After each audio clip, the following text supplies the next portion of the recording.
Hey there, it's Anonymous Tea, where we spill the tea anonymously. Hello, hello, hello, hello, hello, everyone. Hello, YouTubers. Hope you guys are all having an amazing day today, sending good vibes, sending positivity, sending blessings, and good energy to each and every single one of you. Thank you so much for tuning in. So today we're talking love and marriage, Huntsville. You guys know why you were here. Today we've got a few topics concerning the Scots, you guys. They have graced the presence of Anonymous Tea's YouTube channel, you guys. Oh my gosh, can you make it make sense? What is happening? What is going on? Now, sorry if I sound a little weird. I'm traveling right now, so I'm in my hotel room, so sorry if my voice is a little wonky, but nonetheless, we've got to get into some things, and starting off first on the docket is it seems some people are in their feelings about the Blacknik, and my thing is this: if the event was super duper uber successful, why are you hanging around YouTube pages to see what quote unquote the haters are saying and trying to, be like, oh, cat got your tongue. Oh, this didn't, work out the way you wanted it to, and blah, blah, blah. What are you talking about? All you have confirmed, which I suspected for a long time, which is everyone tunes in, whether they lurk in the bushes or make their presence known. And I'm glad, Marceau, that you finally made your presence known, right? And here's my thing. If Blacknik was such a success, you guys, why are they still doing lives? I mean, Marceau's still doing lives, and Tisha's posting an email to contact people to let some person know that they had fun at the Blacknik event. And my thing is this: if word of mouth got around that it was a success and that everybody had a good time, why do we need to email people further and flood their inbox of, oh my gosh, I had so much fun? What if these people didn't even attend? And people are just randomly emailing just to email to make you look good, because that's what it's giving. And what about the alleged tea that, the people that did not pay the $50 that you were requesting, or the $1,500 that you were requesting, and all these things, that there were certain areas that they were not allowed to be a part of because the rest of the event was free? And they were not trying to go to some of these other areas that was costing an arm and a leg. Did you guys even hang out with Uncle Luke? Did you even interact with Uncle Luke? Here is the thing. Because the comment said this. It said this is on my page. It said the Alumni Association did the Glorilla concert black. Well, I'm not sure what black that is. But nonetheless, she says black did Uncle Luke. Stop lying. I can tell you never attended an HBCU. So here's the thing, right? And then Marceau in the comments is like, bruh, haters are scrambling LMAO with 3 exclamation marks. Here's the thing. If you would watch my previous video, I had told you I didn't graduate from an HBCU. That was like, I didn't go to an HBCU. I've been transparent about that. I graduated from PWI. But here's the thing. I have my degree, and that's neither here nor there. An alumni is an alumni, right? And here's the thing. Homecoming happens every year, regardless if it's an HBCU, regardless if it's a PWI. So nonetheless, I know how this stuff works. The Alumni Association, they want to have a big weekend. Just like the school that I went to, they had a big sibling weekend, and they would bring in all types of people. They would bring in all types of artists, right? So they'd bring in like Twista, Keisha Cole. They'd bring in all types of people. But there's a committee. There's a committee of people that decide on artists, decide on who the talent is, and that is going to bring more eyeballs. Now, for the actual event itself, for the actual concert piece, there's tickets for that, right? Because that's an actual event. That's an actual concert. But the overall Blacknik experience, the overall alumni weekend experience is free. And the point of it is the different vendors decide, hey, I'm going to purchase a booth. Hey, I am going to promote my business. and I'm going to rent out so many booths or so many whatever to have my friends and family to promote my business. And that is how it goes. So that way, as the alumni, as you are attracting all types of people from all over, you can network and bring, people to your business and bring in potential revenue. But don't sit here and get on this internet and act like you were solely responsible for all of it. Because if you were solely responsible, Marceau, as hard as Tisha is trying to make fetch happen right now, if you were solely responsible, why doesn't anybody have any information? Why did Uncle Luke have no idea what was supposed to go down yesterday or the day before yesterday? Why didn't Uncle Luke, why, if you guys are all responsible, why didn't you know when he was going to come in? Why didn't you know when he was going to leave out? Why didn't you know what the accommodations were? Why didn't he know what there was to do in Huntsville? Why didn't you know where he was from? Why were you doing the most? As if you guys were not on the same page and are just now having this chance meeting for PR purposes because you're visible from a reality show. It was what it was giving. It wasn't giving somebody who had been in the, trenches, been down in the dumps, doing everything from A to Z to making sure that Uncle Luke was receiving first-class treatment. He had no idea, so much so that he hung up on you, allegedly, right? Hung up on you, and you guys had the audacity to blame it on the weather when his internet was fine. Everything looked fine his way. He was insulted by the incompetence that was taking place on that live and needed a breather. So he comes back and it's just more more talking mess. But see, we want to talk about lying, right? And we want to talk about people putting 20 on 10, right? Let's talk about that for a second. So there was a YouTuber by the name of Trending Topics, I believe, and she had put out, I guess, a couple of videos. She put out a short and a video because she feels that there are certain people who are taking lies and running with it. And apparently some people were trying to spread that because, Marceau put on this big event for Blacknick, screw the Alumni Association, right? Screw the university, right? That also they own more than just Black with a QUE, you guys.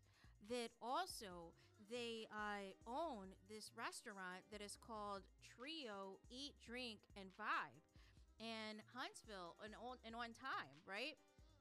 And basically she was trying to say, no. It is owned by somebody else.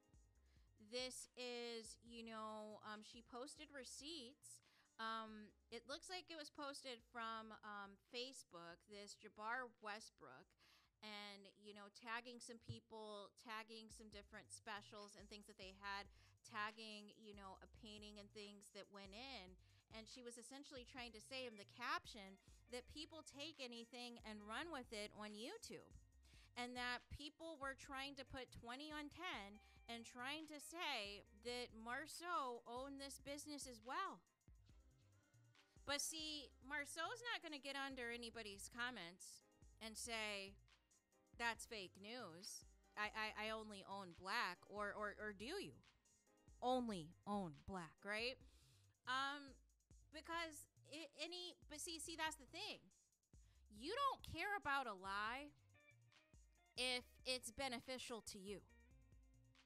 There have been so many lies that have been made up, in particular about this month, in particular about the Scotts. Did the Scotts come out and debunk the flat out lie that they were getting a spinoff? No. Why would they do that? Because that makes people think that there are 10 people interested in seeing a spinoff of them. So they didn't come under anybody's comments that was reporting on that and say this isn't true. There's no spinoff in the works. Or, now this new lie that they own this Trio restaurant business. I didn't see them go under the comments of anybody that's reporting on that and saying, oh, that's not true. We don't own that business. That's not our establishment. So they want to pick and choose, right? They want to pick and choose when they want to be upset about something. And just like with the Black with the QUE Expo, they were clearly in the bushes on my page because I was picking apart the ridiculousness of the ads because there was misspelling, there was no details on the Eventbrite, there was no information about the venue, and the venue had to change 3 or 4 times. There were all of these issues, and every time I made a video, they kept making changes, but I never saw them actually in the comments. And then when Black with the QUE was actually closed, they had the audacity to send out Letitia's mom and tell them that it was open. And it was a flat out lie. Only for them to use the storyline on the show that, in fact, Black with the QUE was closed. But you wanted to gaslight the people and tell them, no, it was a lie. And this is the same thing. You want to make it seem like you orchestrated all of this, Marceau, and I don't buy it. Show me the receipts. That nobody had nothing else to do with this. That this was not a collective effort by multiple people, by multiple organizations, by multiple events to put this together. This wasn't even at your establishment. Make it make sense. So, nonetheless, at best, you were a vendor. At best, you may have sponsored something, but you were not responsible for all of the overhead. You flat out weren't. But don't try to gloat over things and play the smoke and mirrors game as if, people aren't on to what it is. As if people don't see it for what it is. As if people have never worked with alumni associations before. I was on the student alumni board as an undergrad in college, so I know how these things go. No, it wasn't an HBCU, but still doesn't mean I don't know how these things go. It's standard across the board. There's nothing exclusive. You plan special events, homecoming weekend, you know it is going to bring out tons of people. But ultimately, everybody is on a committee. I was on the activities committee. I put on all the activities committee. I was on another organization responsible for all of the activities. So I know what I'm talking about. So this isn't just coming out of like thin air as far as like somebody just talking out the side of their neck or just trying to say anything for clicks and views. No. I know it's a collective effort of multiple people to put things together. You're trying to take it and run with it as if you did it all. And it's just not believable. It's not. Not with all of the chaos that surrounds you guys. I don't believe it. I'm sorry. Now, if you want credit for being a contributor, if you want credit for being a vendor, that's another conversation. But you specifically now have your wife out here saying, oh, Marceau, my man, he did it all. He did everything. No, he did not. No, he did not. It takes a village, you guys. I've never heard of any alumni weekend or any alumni event that was solely put on by one person and one person was solely responsible for all of it. And that one person should be the person that gets all of the credit. Please be serious.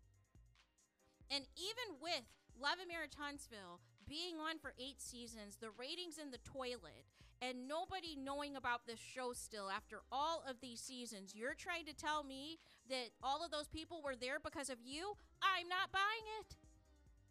Sorry, I'm not. Those alumni were going to be there regardless if there was a Black Nick or not. They were going to be there because it was homecoming weekend, you guys. Let's see you put together a Black Nick weekend, you guys, that has nothing to do with homecoming, that has nothing to do with the alumni weekend, Because that's how you put on an activity. I would know. When you put on, that's how you know who your audience is. That's who you know really is going to show up for you and really is going to support you, are the people who are going to show up for the events that you have when you are not putting on events that are a part of a major weekend. When you're putting something together that is a part of an ancillary, weekend where there's nothing going on, where it is the dog days of the school year and people need something to do. That is going to be something to where you're going to see an audience. I put together a pancakes and poetry event. Super successful. All the black people came out. It was glorious. Everybody came in their PJs. I put it together. I did.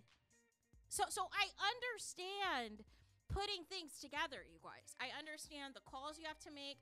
I understand getting the vendors together. I understand all of it, you guys. And I don't miss it because it's not my background. But it was fun to do it while I was in college. It was fun to be a part of different activities, different organizations, because the more you get involved, the more you get to know people, the more you get to give back and all these things. But I'm not going around saying I put on a whole entire alumni weekend featuring Uncle Luke. Make it make sense. That sounds utterly ridiculous. And then the overall event was free. But you guys were charging ticket prices out the wazoo. So make it make sense. Now, if you can come back and provide receipts that you were solely responsible for the entire weekend, we'll have another conversation about it. But until then, I'm not buying it. It was a collective effort of multiple people, of multiple organizations, and at best, you were a vendor. At best, you sponsored some of the event, and that is it. But the lack of information, the lack of details, the lack of knowledge that you had for Uncle Luke, and he was supposed to be the whole purpose and the whole inspiration behind this weekend, and you guys didn't know? That wasn't it. That wasn't it at all. But don't play in the face like that, you guys. Don't do that. So there is that. Let me know your thoughts in the comments. Please do not forget to like, comment, and subscribe. Hit the notification bell so you're notified the moment I post new content on my channel. And with that being said, I'll talk to you guys again very soon.